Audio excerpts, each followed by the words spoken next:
Hi മക്കളെ, welcome back to exam Y learning.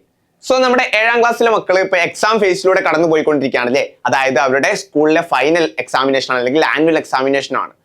അപ്പോൾ math എക്സാമിന് വളരെ കുറച്ച് ദിവസങ്ങൾ മാത്രമാണ് 7ാം ക്ലാസ്സിലെ മക്കൾക്ക് ഇനി ബാക്കിയുള്ളത്. അപ്പോൾ ഇനിയുള്ള ദിവസങ്ങളിൽ നിങ്ങളുടെ അവസാനഘട്ട പ്രിപ്പറേഷൻ എങ്ങനെയായിരിക്കണം, നിങ്ങൾ എന്തൊക്കെ കാര്യങ്ങൾ മേജർലി നോക്കണം എന്നുള്ളതൊക്കെയാണ് ഈ ഒരു ചെറിയ വീഡിയോയിൽ നമ്മൾ നോക്കാൻ വേണ്ടിയിട്ട് പോകുന്നത്.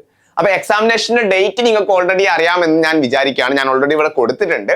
നിങ്ങൾക്ക് 2 ഡേറ്റിലായിട്ടാണ്. 2 ഡേറ്റിൽ എന്ന് പറയുമ്പോൾ നിങ്ങളുടെ സ്കൂളിനനുസരിച്ചാണ് ആ ഡേറ്റ് വരിക. അപ്പൊ നിങ്ങൾ സ്കൂളിൽ ഈ ഹൈസ്കൂളൊന്നുമില്ല, UP വരെ മാത്രമുള്ള സ്കൂളാണെങ്കിൽ കൃത്യമായിട്ട് നിങ്ങൾക്ക് എക്സാമിനേഷൻ വരിക 23 മാർച്ച് 2024 ആഫ്റ്റർനൂണിനാണ്. ഇനി അതല്ല, ഹൈസ്കൂളൊക്കെ ഉള്ള ഒരു സ്കൂളിലാണ് നിങ്ങൾ UP പഠിക്കുന്നത് എന്നുണ്ടെങ്കിൽ നിങ്ങൾക്ക് എക്സാമിനേഷൻ വരുന്നത് 17ാം തീയതിയാണ്. അതായത് ആദ്യം തന്നെ ഏകദേശം ഒരു 6 ദിവസം മുന്നേ തന്നെ നിങ്ങൾക്ക് എക്സാമിനേഷൻ വരും. 17ാം തീയതി മാർച്ച് 2026 അവിടെയും നിങ്ങൾക്ക് ആഫ്റ്റർനൂണിനാണ് അല്ലെങ്കിൽ ഉച്ചയ്ക്ക് ശേഷമാണ് നിങ്ങൾക്ക് എക്സാമിനേഷൻ വരുന്നത്. അപ്പോൾ ഡേറ്റ് നിങ്ങൾ ഓൾറെഡി മനസ്സിലാക്കി, നിങ്ങൾക്ക് ഓൾറെഡി അറിയാവുന്നതുമാണ്.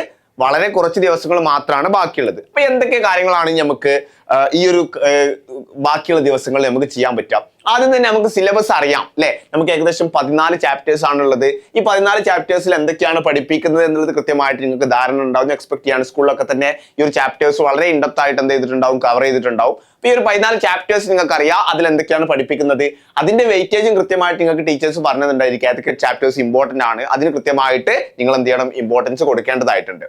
ഓക്കെ, പിന്നെ വേറൊരു കാര്യം നമ്മൾ നോക്കാനുള്ളത്, ഇപ്പൊ നിങ്ങൾക്ക് ക്രിസ്മസ് എക്സാമിന് വരെ പഠിച്ച ചാപ്റ്റേഴ്സ് ഉണ്ടായിരിക്കും അല്ലെ. ക്രിസ്മസ് എക്സാമിന് വരെ ടീച്ചേഴ്സ് പറഞ്ഞിട്ടുണ്ടാവും ഇന്ന ചാപ്റ്റർ വരെയാണ് നിങ്ങൾ ക്രിസ്മസ് എക്സാമിനുള്ളത്. അപ്പൊ ആ ചാപ്റ്ററിന് ശേഷമുള്ള ബാക്കിയുള്ള ചാപ്റ്റേഴ്സിന് കൃത്യമായിട്ട് ഹെവി വെയിറ്റേജ് നിങ്ങൾക്ക് എക്സ്പെക്ട് ചെയ്യാൻ വേണ്ടിയിട്ട് പറ്റും. അപ്പൊ ലാസ്റ്റിലേക്ക് നിങ്ങൾ പഠിച്ചിട്ടുള്ള ചാപ്റ്റേഴ്സ് നല്ല ഇൻഡെപ്ത് ആയിട്ട് നല്ല രീതിയിൽ അതിന് കുറച്ചും കൂടി ഇമ്പോർട്ടൻസ് കൊടുത്തിട്ട് എന്ത് ചെയ്യുക, പ്രിപ്പയർ ചെയ്യുക. തീർച്ചയായിട്ടും നിങ്ങൾക്ക് അതിൽ നിന്ന് കൂടുതൽ ക്വസ്റ്റ്യൻസ് എന്ത് ചെയ്യാൻ പറ്റും, എക്സാമിനേഷന് നിങ്ങൾക്ക് എക്സ്പെക്ട് ചെയ്യാൻ വേണ്ടിയിട്ട് പറ്റും. അപ്പൊ ലാസ്റ്റിലേക്ക് വരുന്ന ചാപ്റ്റേഴ്സ് എന്ത് ചെയ്യുക, വളരെ കൃത്യമായിട്ട് പഠിക്കുക എന്നുള്ളത് ഇമ്പോർട്ടന്റ് ആണ്. ഓക്കെ, അപ്പൊ ഞാൻ ഓൾറെഡി പറഞ്ഞു വളരെ കുറച്ച് ദിവസങ്ങൾ മാത്രമാണ് ബാക്കിയുള്ളത്.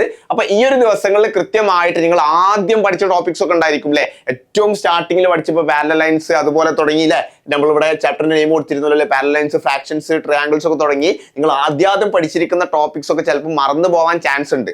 അപ്പൊ എന്താ ചെയ്യുക, ജസ്റ്റ് അതൊക്കെ ഒന്ന് റിവൈസ് ചെയ്യുക. ഇൻ കേസ് അതിൽ നിന്ന് ക്വസ്റ്റ്യൻ വന്നു കഴിഞ്ഞാൽ തീർച്ചയായിട്ടും നിങ്ങൾക്ക് അറ്റൻഡ് ചെയ്യാൻ വേണ്ടി പറ്റും. അപ്പൊ കൃത്യമായിട്ട് ആദ്യം പഠിച്ച ടോപ്പിക്സ് ഒക്കെ നല്ല രീതിയിൽ റിവൈസ് ചെയ്യാന്നുള്ളതും എന്താണ്, വളരെയധികം തന്നെ റിവൈസ് ചെയ്യാന്നുള്ളതും എന്താണ്, വളരെ ഇമ്പോർട്ടന്റ് ആയിട്ടുള്ള കാര്യം തന്നെയാണ്.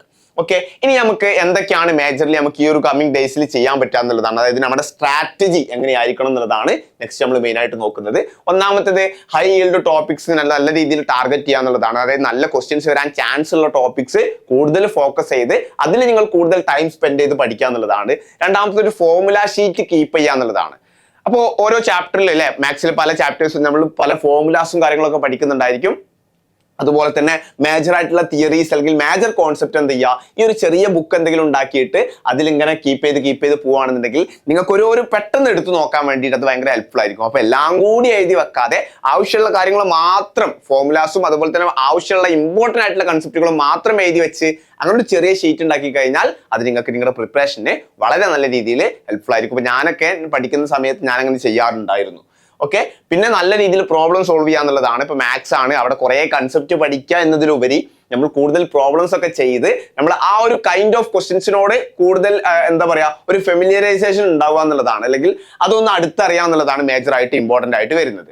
അപ്പോൾ ഒരു കൈൻഡ് ഓഫ് ക്വസ്റ്റ്യൻ നിങ്ങൾ ചെയ്ത് കഴിഞ്ഞാൽ അതേ കൈൻഡ് ഓഫ് വേറെ ക്വസ്റ്റ്യൻസ് ഉണ്ടെങ്കിൽ അതെന്ത് ചെയ്യുക, നിങ്ങളൊന്ന് ചെയ്ത് പ്രാക്ടീസ് ചെയ്ത് ആ ഒരു മെത്തേഡ് തൊറോ ആക്കുക. അല്ലാന്നുണ്ടെങ്കിൽ ഒബ്വിയസ്ലി നിങ്ങൾ ഒരു വട്ടം ചെയ്ത് അല്ലെങ്കിൽ 2 വട്ടം ചെയ്ത് നിങ്ങൾ ആ ഒരു മെത്തേഡ് ചിലപ്പോൾ മറന്നു പോകാൻ ചാൻസ് ഉണ്ട്. അപ്പൊ അതിന് നിൽക്കാതെ എന്ത് ചെയ്യുക, കൃത്യമായിട്ട് അത് പ്രാക്ടീസ് ചെയ്ത് എന്ത് ചെയ്യുക, നിങ്ങൾ അത് പെർഫെക്റ്റ് ആക്കുക എന്നുള്ളതാണ്. പിന്നെ ഏറ്റവും ഇമ്പോർട്ടന്റ് ആയിട്ട് ടൈം മാനേജ്മെന്റ് ആണ്. അപ്പൊ ചിലപ്പം നിങ്ങൾക്ക് കാര്യങ്ങൾ അറിയുന്നുണ്ടായിരിക്കും, ബട്ട് ആ കാര്യങ്ങൾ ഓൺ ടൈമിന് ചെയ്യുക എന്നുള്ളതും വളരെ ഇമ്പോർട്ടന്റ് ആണ് അല്ലെ. കൃത്യമായിട്ട് ഇത്ര സമയത്തിനുള്ളിൽ എക്സാമിനേഷൻ കംപ്ലീറ്റ് ചെയ്യണം എന്ന് പറഞ്ഞാൽ ആ ഒരു സമയത്തിനുള്ളിൽ ആ ഒരു മാക്സിമം മാർക്കിനുള്ള ആ ഒരു ക്വസ്റ്റ്യൻസും നിങ്ങൾ അറ്റൻഡ് ചെയ്തിരിക്കണം. അപ്പൊ ആ ഒരു കൃത്യമായിട്ടുള്ള ടൈം മാനേജ്മെന്റ് നിങ്ങൾ എന്ത് ചെയ്യണം, ഈ ഒരു ക്വസ്റ്റ്യൻ ചെയ്യുന്ന സമയത്ത് അല്ലാന്നുണ്ടെങ്കിൽ പഠിക്കുന്ന സമയത്ത് തന്നെ പ്രാക്ടീസ് ചെയ്യണം. അപ്പൊ ചെറിയ മോക്ക് ടെസ്റ്റുകളൊക്കെ എടുത്ത് നോക്കുക. ജസ്റ്റ് നിങ്ങൾ തന്നെ ഒരു ചെറിയ ക്വസ്റ്റ്യൻ പേപ്പർ ഒക്കെ ഉണ്ടാക്കിയിട്ട് അല്ലെങ്കിൽ നിങ്ങൾക്ക് വേറെ ഏതെങ്കിലും സോഴ്സസ് നിന്ന് സാമ്പിൾ പേപ്പേഴ്സ് ഒക്കെ കിട്ടുകയാണെങ്കിൽ അതൊരു ജസ്റ്റ് ഒരു എക്സാം എങ്ങനെയാണോ എഴുതുന്നത് ആ ഒരു എക്സാം എഴുതുന്ന പ്രോസസ്സിനെ മിമിക് ചെയ്യുക. അതായത് എങ്ങനെയാണ് ഇപ്പോൾ 1 മണിക്കൂർ എക്സാമിനേഷൻ ആണെങ്കിലോ 1.5 മണിക്കൂർ ആണെങ്കിലോ കൃത്യമായിട്ട് ആ ഒരു ടൈമർ ഒക്കെ വെച്ചിട്ട് എന്ത് ചെയ്യുക,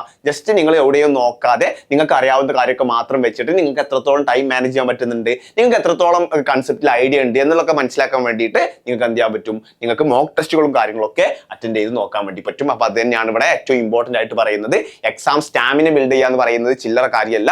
ഈ ഒരു മോക്ക് ടെസ്റ്റ് എടുക്കുന്നതിലൂടെ നിങ്ങളുടെ ടൈം മാനേജ്മെന്റ് സ്കിൽസ്, അതുപോലെ തന്നെ നിങ്ങൾക്ക് എത്രത്തോളം മനസ്സിലായി എന്നുള്ള കാര്യം, ഒരു എക്സാം സിനാരിയോയിൽ നിങ്ങൾ പഠിച്ച കാര്യങ്ങളൊക്കെ ചെയ്യാൻ പറ്റുന്നുണ്ടോ എന്നുള്ളതൊക്കെ ഒരു മോക്ക് ടെസ്റ്റ് എടുക്കുന്നതിലൂടെ വളരെ സിമ്പിൾ ആയിട്ട് നമുക്ക് എന്ത് ചെയ്യാൻ പറ്റും, മനസ്സിലാക്കാൻ പറ്റും.